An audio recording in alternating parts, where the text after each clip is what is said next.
వయసు ఎంత? 33. ఏమైంది?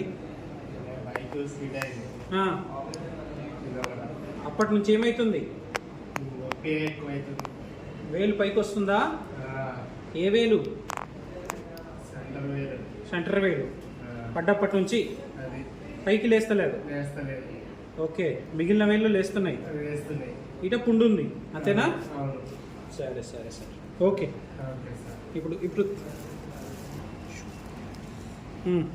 నార్మల్ ఇట్లా అనుకో, ఇటు చూడు, ఇక ఇట్లా ఇట్లా అనుకో, పైకను. This finger is unable to do extension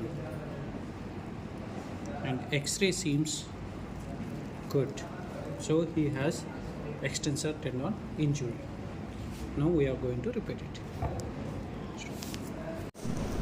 This is the proximal end of the tendon, where we can see this.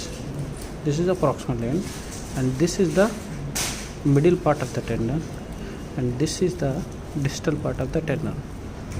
Now we should approximate all the three. Cut. We made a communication of proximal fragment, interfragment, and the distal fragment with 2-0 polygon. Now the resting attitude of the finger is, we can say, it is not going into flexion. Okay. వేళ్ళు ముడుచుకో, ముడుచుకో, పైగాను చక్కగాను. Yes, good. Stop.